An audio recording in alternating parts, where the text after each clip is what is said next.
E aí galera, beleza? Hoje nós vamos começar falando sobre continuar nossas aulas de hidrostática, começando um assunto novo.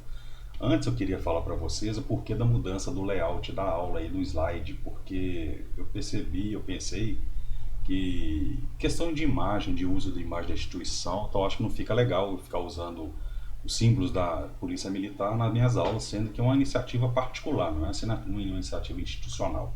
Então, por isso que eu vou utilizar a partir de agora o meu slide pessoal, certo? O assunto que nós vamos dar continuidade aí, no caso está aparecendo para vocês, é o assunto da lei de Stevin, correto? A lei de Stevin vai avançar um pouco mais na questão do comportamento dos fluidos e principalmente qual que é a relação da pressão com a profundidade. Aqui nós temos um mergulhador olhando um reloginho.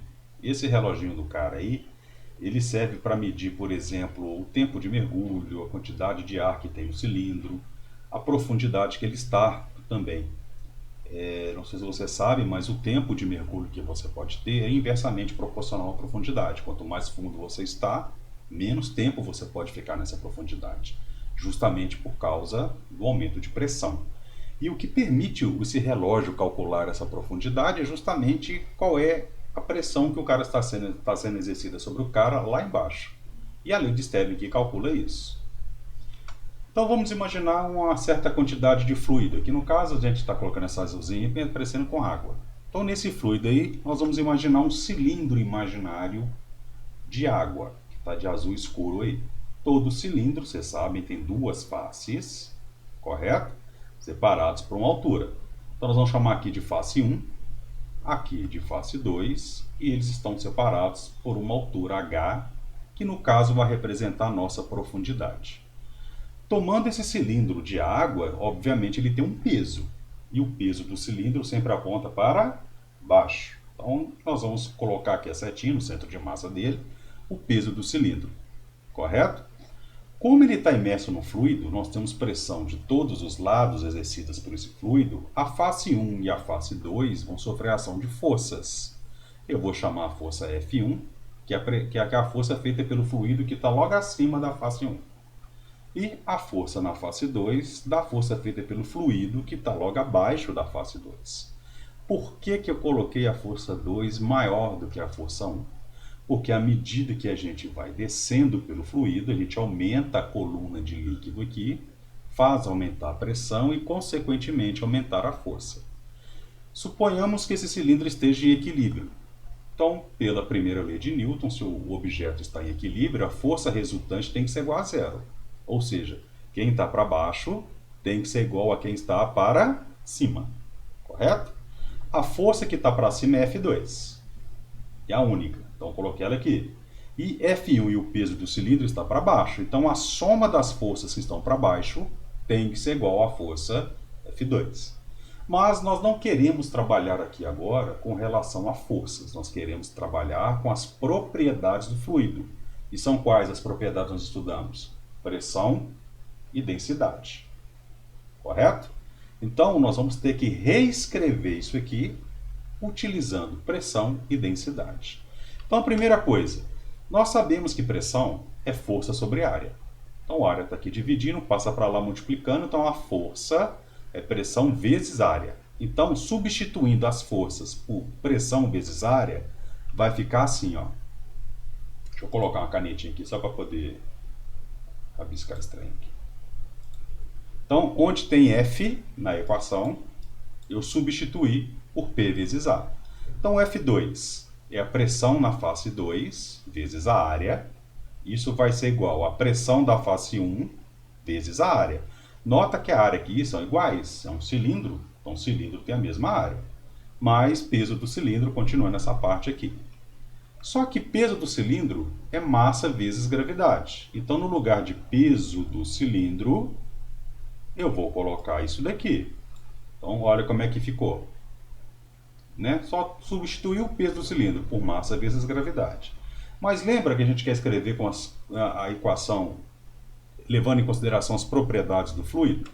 Então, massa, como é que eu calculo massa? É a massa específica do fluido vezes o volume. Então, no lugar de massa, eu vou colocar isso aqui, correto? Olha lá como é que ficou. Então, reescrevendo isso aqui. E acabou. Eu só quero escrever com relação à pressão e à densidade. Então essa área tem que sumir. A gravidade não tem jeito, né? O volume do cilindro é a área da base vezes a altura. Então no lugar do volume, eu vou substituir por isso daqui. Então, olha como é que vai ficar. Já que a área é igual nos três termos, eu posso cortar a área. Certo? Então, o que vai sobrar? Que a pressão na face 2 é igual à pressão na face 1, mais ρ vezes G vezes H. Algumas considerações. Professor, eu vou ter que fazer esse procedimento todo para fazer os cálculos? Não. Isso só foi uma demonstração de como a gente chega na lei de Stevin. Você vai usar, na verdade, a equação final aqui, ó. Tá certo? Se você quiser excomungar alguém, excomunga esse cara aí, ó, que é o Simon Stevin, é o cara que fez essa demonstração linda aí para nós. Certo?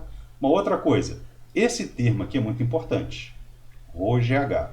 Geralmente os autores chamam isso aqui de pressão hidrostática, ou pH. Então depende do que? Da densidade, da gravidade e da altura da coluna do líquido. Correto? Bom, algumas conclusões sobre a lei de Stevin. Então, essa aqui é a nossa equação da lei de Stevin. Qual que é a primeira conclusão? A pressão hidrostática não depende nem da área, nem do volume do cilindro. Eu coloquei cilindro aqui só porque a gente usou o cilindro como exemplo. Mas, na verdade, de qualquer fluido. Você pegar, por exemplo, o oceano. Né? Se você afundar o seu dedo 1 metro no oceano, né? Numa praia, ou afundar 1 metro numa piscina, por exemplo, a pressão vai ser praticamente a mesma. Só não vai porque a densidade da água vai sair diferente. Mas se dependesse da área, a pressão feita numa praia, por exemplo, sobre a água seria muito maior, porque a área do oceano é gigantesca. Então isso não depende da área, só depende da profundidade. Correto? Uma outra coisa. Duas posições a uma mesma profundidade em um mesmo fluido apresentará pressões iguais. Então, por exemplo, aqui eu tenho um cilindro com água. Os pontos X e Y estão localizados no mesmo nível. Então significa que a pressão de X vai ser igual à pressão de Y. O mesmo acontece nesse caso.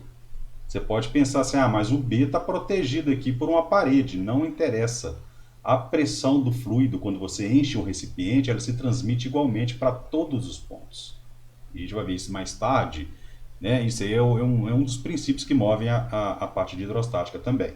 Mas se o ponto A e o ponto B estão no mesmo nível, significa que a pressão é a mesma. Correto? Uma coisa interessante sobre a lei de Stevin, se você pegar isso aqui, gente, é uma barragem, né, de uma hidrelétrica. Os caras eles armazenam a água na parte de cima, passa aqui por baixo aqui para as turbinas para gerar eletricidade. Notem que aqui em cima é bem fininho o muro, lá embaixo o muro já é grandão. Ele tem uma espessura maior. Por que ele tem uma espessura maior? Quanto mais eu afundo, maior é a pressão. Se maior é a pressão, maior é a força que ele vai fazer na parte de baixo. Por isso, se eu tivesse colocado o muro com a mesma espessura em cima e embaixo, essa barragem iria se romper devido à força da água. Certo? Então essa aí é a lei de Stevin. Correto? Dando seguimento aí, vamos falar de pressão atmosférica. Nós falamos exemplo da lei de Stevin ali usando água. Né? Pressão atmosférica, a gente vai usar o ar. Então nessa foto aqui dá para ver umas camadinhas meio azuladas aqui, mais escuras, mais claras. E se devido à luz do sol que vai passando ali, vai espalhando mais ou menos luz azul. São camadas que nós temos de ar ao redor do nosso planeta. Isso é a pressão atmosférica. Né? Aí você vai falar assim, Anderson, mas o ar exerce pressão? Exerce. Se o ar tem massa, se ele é puxado pela gravidade, ele faz uma força sobre nós. Nós temos uma certa área. Então a força dividida pela área é a pressão atmosférica. Né? Agora, teve um cara chamado Evangelista Torricelli que fez essa experiência aí para poder determinar o valor da pressão atmosférica. Ele tinha arrumar um padrão para ela. Correto? O que ele fez? Ele pegou um tubo de vidro aí, certo? Encheu de mercúrio, mercúrio é elemento químico, aquele metal, né, do estado líquido, e na parte de cima tem vácuo. E colocou numa vasilhinha cheia de mercúrio também na parte de baixo, embocou o tubo de cabeça para baixo e colocou. Quando ele coloca o tubo, o mercúrio que está dentro do tubo desce. Só que ele atinge um ponto de equilíbrio, ele tem uma hora que ele para de descer. Né? Por que ele atinge o equilíbrio? Coloca isso na cabeça de vocês que é muito importante. Todo fluido ele vai se mover de onde tem mais pressão para onde tem menos pressão. Então, quando ele estava com o tubo cheio de mercúrio, tinha maior pressão do que do lado de fora, que é a atmosfera. Então, ele vai descendo, diminuindo a altura, até a pressão da parte de dentro se igualar com a pressão da parte de fora. Então, o que ele viu? Quando atingiu a situação de equilíbrio nesse nível aqui, ele mediu a altura entre o fluido que está na parte de baixo e o nível lá em cima, achando 76 centímetros para o mercúrio. Por isso que nós falamos hoje em dia que a pressão de uma atmosfera equivale a uma coluna de 76 centímetros de mercúrio. Você já deve ter visto isso em química também, correto? Lembrando que essa experiência foi feita a nível do mar, que é o lugar onde a gente tem maior pressão atmosférica possível. Eu vou explicar daqui a pouco o porquê. Se eu fizesse essa mesma experiência com água, correto? Ao invés de termos 76 centímetros da coluna de água, nós teríamos 10 metros. Ou seja, uma atmosfera equivale a você estar numa profundidade de 10 metros dentro da água. Correto? E a gente é fácil calcular essa pressão. Lembra da pressão hidrostática que eu falei? É ρ vezes G vezes H. Então, quanto que seria a pressão atmosférica? 1000, que é a densidade da água, vezes 10, que é a gravidade, vezes 10, que é a altura. Multiplica tudo, você vai achar 100.000 pascais, ou 1 vezes 10 a 5 pascal. Então, toda vez que no exercício falar da pressão atmosférica e não te der o valor, a gente fala que isso aí equivale a 100.000 pascais. Certo? Tranquilo? Bom, por que ali foi feito a nível do mar? Essa figura que eu achei aqui na internet é muito interessante por isso. A pressão atmosférica é feita pela coluna de ar que está sobre nossa cabeça. Quando você está a nível do mar, a 0 metros de altitude, é onde você tem a maior coluna sobre a sua cabeça. Então é a maior pressão, correto? À medida que você vai subir na altitude, a coluna de ar vai diminuindo, ou seja, a pressão fica menor. Aqui na Cidade do México, La Paz, na Bolívia, já deve ter ouvido falar, né, que os jogadores vão jogar bola lá em La Paz, os caras ficam cansados rapidão devido à baixa pressão atmosférica, ao ar rarefeito, e isso faz esse efeito no nosso organismo, certo? E aqui no Monte Everest, que é o ponto mais alto que nós temos da Terra, é onde nós temos a menor pressão atmosférica, a 8.848 metros de altitude. Então, à medida que você sobe a altitude, a pressão atmosférica cai, certo?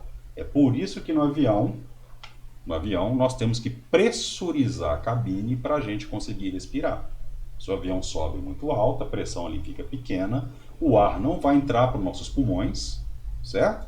Então você teria dificuldades para respirar. Então os caras pressurizam a cabine para você conseguir respirar. É por isso que no avião você não pode abrir janela, né? Senão o ar todo sai e vai para fora. Certinho?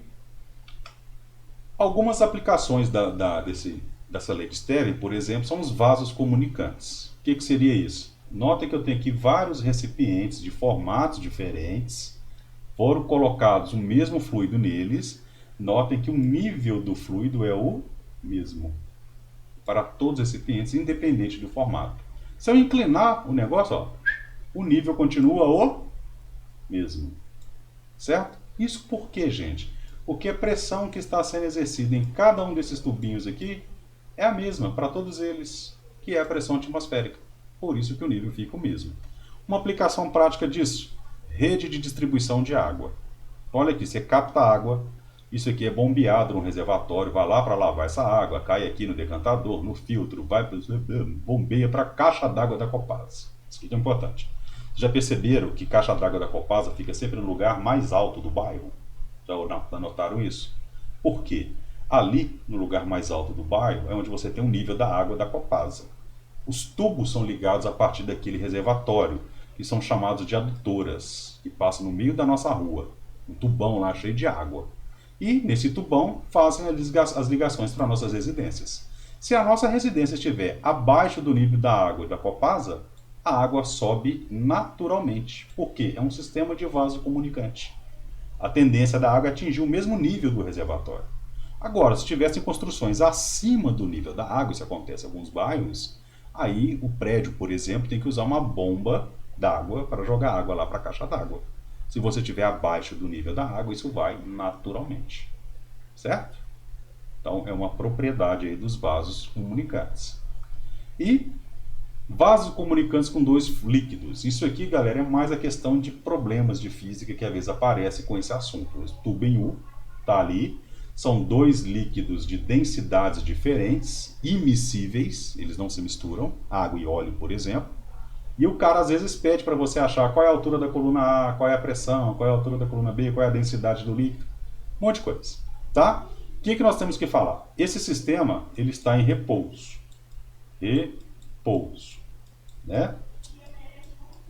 Aí você, sei lá, vocês entenderem, repouso. Se ele está em repouso, está em equilíbrio. Se ele está em equilíbrio, a pressão do lado 1 tem que ser igual à pressão do lado 2. Correto? Só que como é que a gente calcula a pressão? Não é a lei de Stevin? Pressão, aqui no caso é a pressão atmosférica, que é do lado de fora, mais a pressão da coluna do líquido. Então P1 seria isso aqui, ó, pressão atmosférica, mais a densidade de ar, vezes a gravidade, vezes a altura da coluna A. Isso é igual à pressão do outro lado, que é a pressão atmosférica, mais a densidade do líquido B, vezes a gravidade, vezes a altura de B. Notem que eu coloquei aqui os dois caras ao mesmo nível, certo? E aqui eu vou ter a medida da coluna de B. O que eu posso fazer? Pressão atmosférica é igual para os dois. Então corta. Gravidade é igual para os dois. Corta também. O que vai sobrar? Que a densidade do líquido A vezes a altura do líquido A é igual à densidade do líquido B vezes a altura do líquido B. Então não depende da pressão, nem depende da atmosférica, nem não depende da gravidade. Um exemplo para vocês verem aí. Tem um tubo em U, está com petróleo e água, certo? Aqui eu tenho que a altura do petróleo vale 5 centímetros e a altura da água vale 4 centímetros.